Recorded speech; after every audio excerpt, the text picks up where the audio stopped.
XCOM Enemy Unknown is the turn-based action strategy game developed by Firaxis Games, the same company behind the massively successful Civilization games.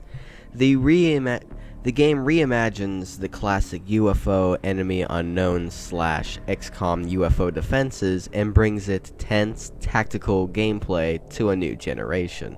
XCOM Enemy Unknown took home 20 awards at E3 2012, including the Game Critics Award for the Best Strategy Game and Best PC Game, as well as GameSpy and IGN's Best Strategy Game Award. This is from a wiki page on XCOM Enemy Unknown.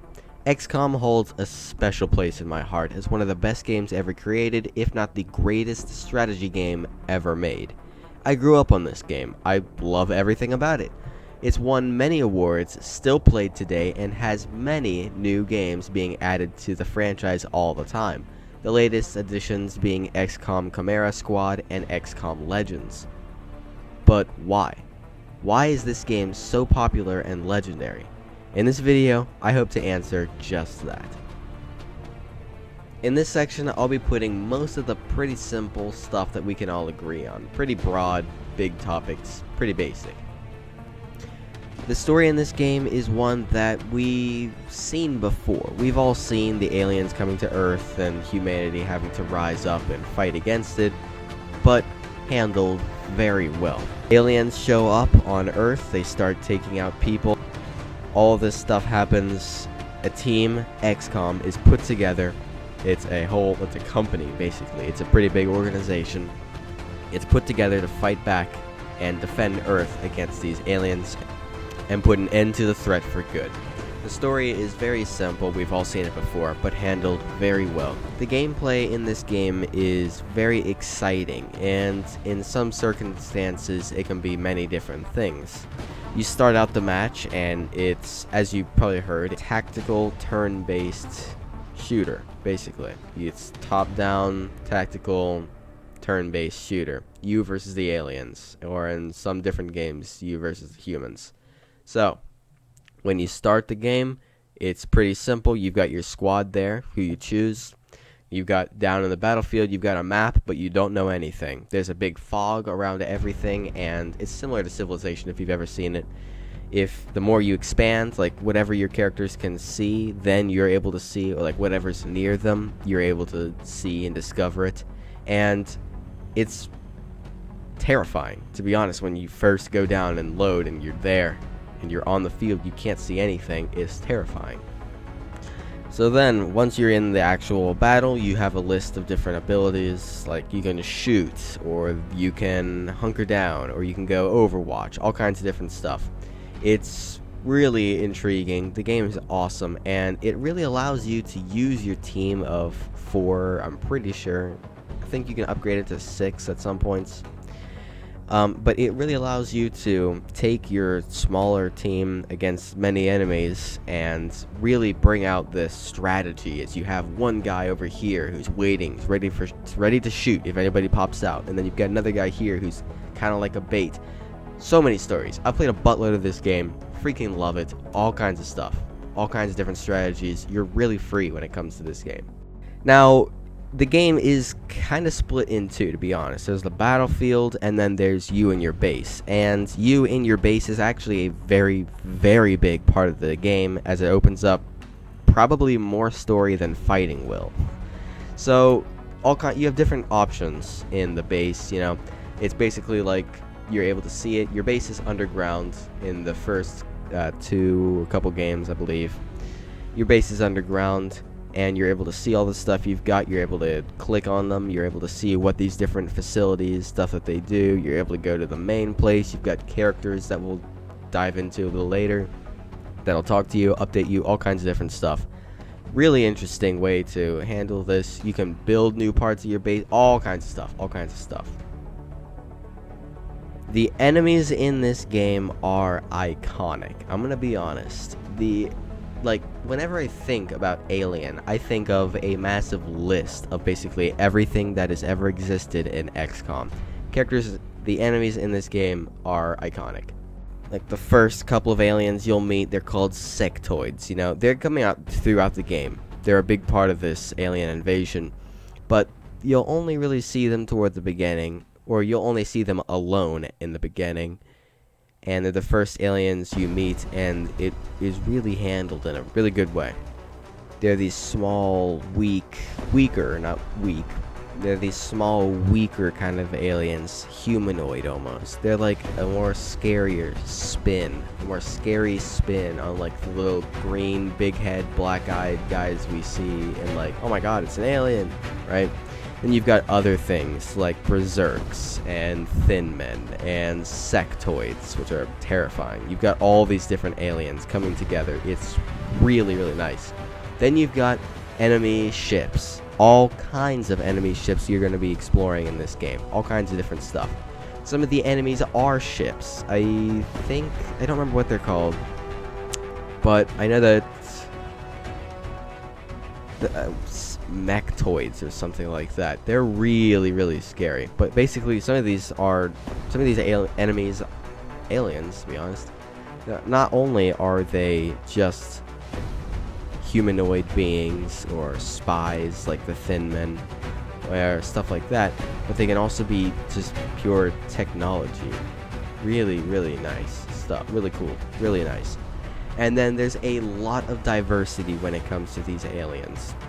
Like, this was a group cultured by the Ethereals, and this is a group put together by these ethereal guys, and there are basically a whole bunch of different aliens in this one group, and the diversity really shows. Like, you've got really tall guys, really small guys, you've got really skinny guys, you've got really buff guys, you've got scary guys, you've got somewhat charming guy. It's really crazy. Actually, no, never mind. They're all scary. So, that's it for the enemy section. Customization. The customization in this game is one of the most fun parts of it. It's really nice. You can customize your characters. You can change their armor, not like upgrades and stuff like that. You can upgrade them. You can give them more talents, stuff like that, abilities. You can upgrade all kinds of stuff. And you can just simply change them, like their voices, like their face, their hair, all kinds of different stuff. You can change their name. It's really nice. You know, not a really big part of the story, but it's really nice to have at your fingertips. You can customize your squad. You start out with a bunch of different guys, 10 or so, I believe. And basically, you're able to turn these guys into... these people into fighting machines. You're able to get them out there. You've got different squads that you can take out. No, not really different squads, but you can customize your squad, have different people go in at different times, stuff like that. Because maybe your favorite character was injured and he needs to get healed. So they're spending that time in the like the hospital or the medic room in your base, and you've got a mission to go to. You have to do it. So then you like take a team without them. You replace them. So the customization is really nice when it comes to the characters in the squad. I'd also like to point out that the game. Now, when it comes to the base, you can also really customize your base as well. As I said before, the base is one of the biggest parts of this game. To be honest, it really is. It's really big. And you can build different parts of your base, you can upgrade different parts of your base, you can have different parts of your base ready to be used, like all kinds of different things. You can open up stuff. It's really neat. You can have other people working on something that's going to take, this is going to take 13 days to make. We're going to need some time to work on this. Or, we're making new armor, or we're testing lasers, all kinds of different stuff. It's really, really nice. And the music. The music in this game is simply amazing. There are 4 games that I actually listen to the music for still to this day, and XCOM is one of them.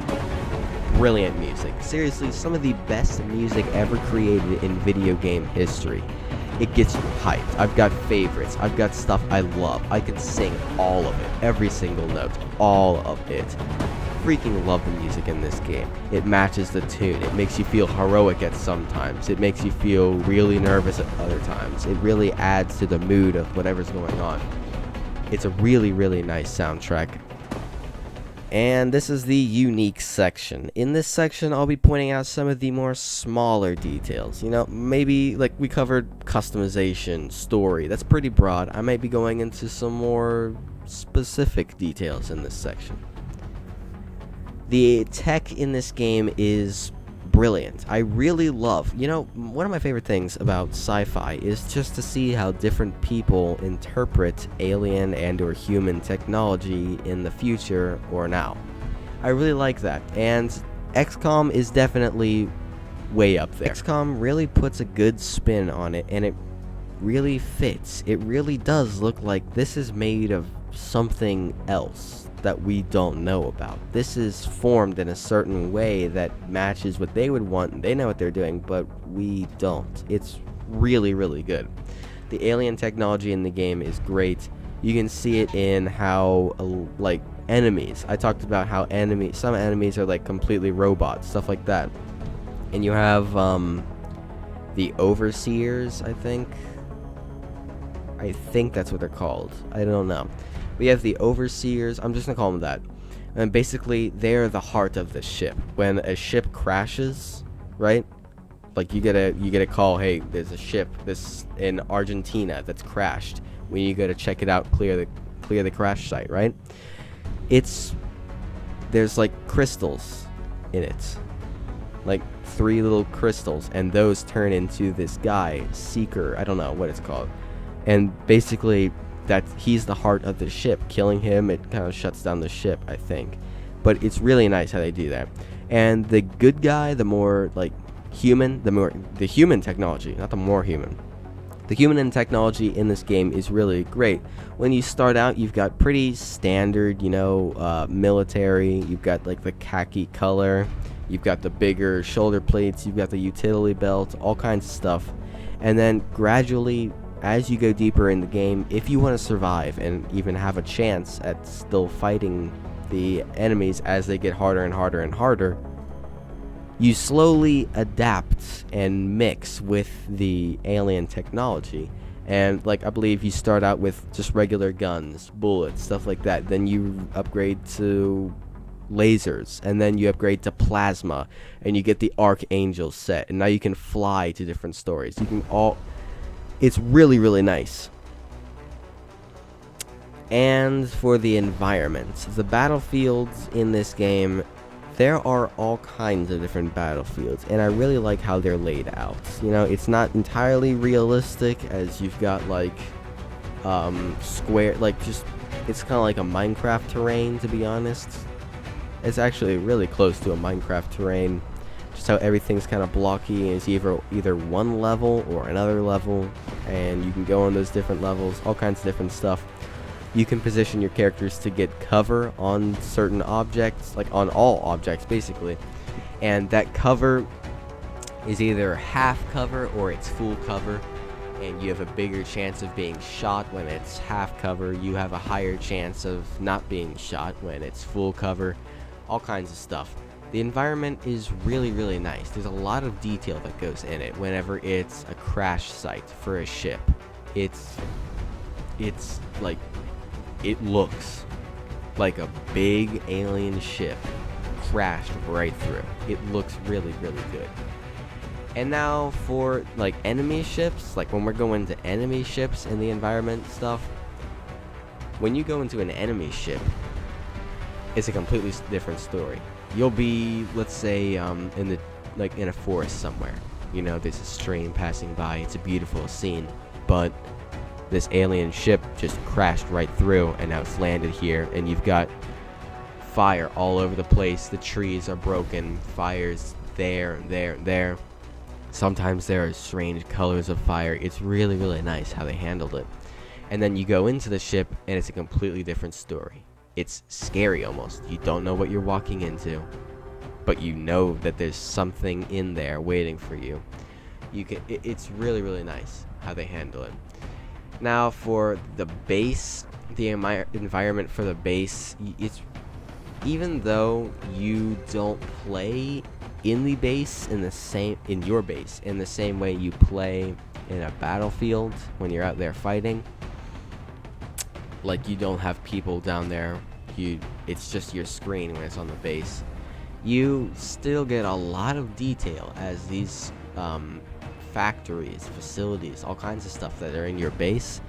It really stands out. There's so much detail in there, even though no one will really look back there at all. It's really nice to see how they did that.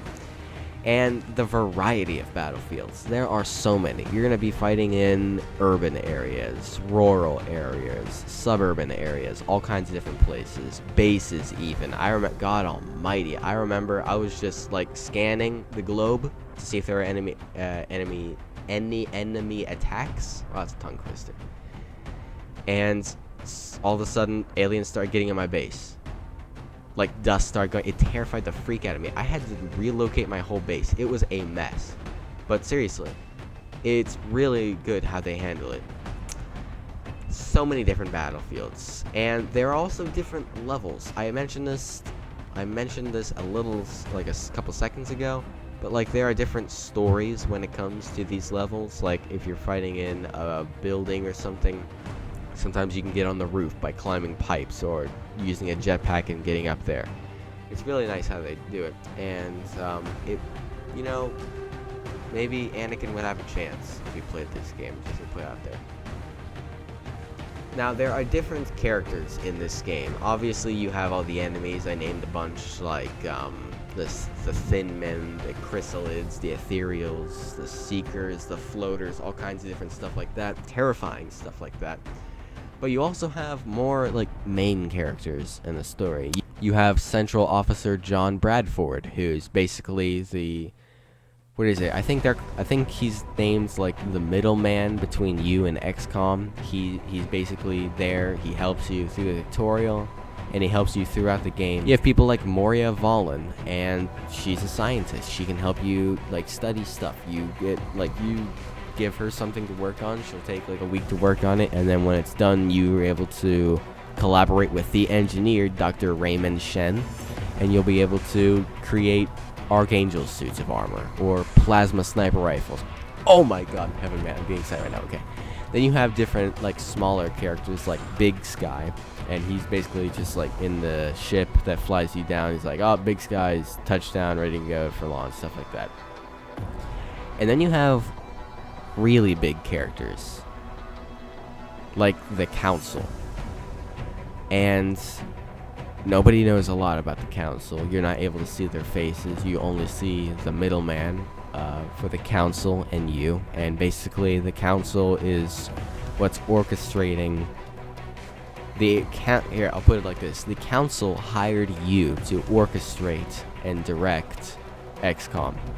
So they're orchestrating and directing you to direct XCOM. You don't have to do what they say, but usually they'll be like, hey, we've got this special mission that you've got to do, or we've got a special client in this area that you need to save before he gets killed or she gets obliterated or something like that. So it's really nice. And then we've got smaller details. Now, these are more, I shouldn't call them smaller details. I'll call them more, like, unique, because some of them can be really, really big. We've got, like, here's a smaller detail. The alien activity that pops up once it's the enemy's turn. It's terrifying, especially the first 5 turns or so. As soon as you touch down, you can't see anything. You can't hear anything. Oh, you can hear stuff, but you can't see the enemies. You can't see that much as it's all clouded because you don't know what's out there. You don't know what's going on. And you make your team move. They're moving around. And then once your turn's done, it just, like, writes enemy activity, alien activity down there at the bottom. It's terrifying. And then there's the randomly generated levels. All the levels are randomly generated, alright? And they do it very well. I might play through, like, 3 times, and I'll only get one of a certain kind of level with a certain kind of building, stuff like that. And then you might play through, and you'll be like, oh my gosh, I played through the game like 5 times, I didn't even get that level. Not exactly like that. You'll get the stuff, but still, these levels will pop up at random times. These fights will pop up at random times. Different levels, different enemies, stuff like that. It's really nice. And I'd also like to point out, this is a big part of the game. Your characters, they have a lot of stats. They've got will, stuff like that. And the higher your will, the less chance that they'll break down and just run off in the middle of a battle. Or the better chance that they have that they won't turn around and shoot their ally because they're scared or something stupid like that. And them being shot makes them lose will. Them being damaged, them being in tough situations. All kinds of different stuff. Certain enemy abilities will terrify them. All kinds of stuff. It's a really deep game, and I would recommend you guys to go play it. I've seen in my search bar, if I search XCOM, I can get free download. I don't know, I haven't checked it out. It's probably like some big process you have to go through, but I'd recommend checking it out. And with that, I've only listed a couple of things that makes XCOM Enemy Unknown great. If you have any suggestions for future videos, I'd love to hear them. And what are your thoughts on XCOM Enemy Unknown? I hope you have a great day, and remember, life is short. Play great games.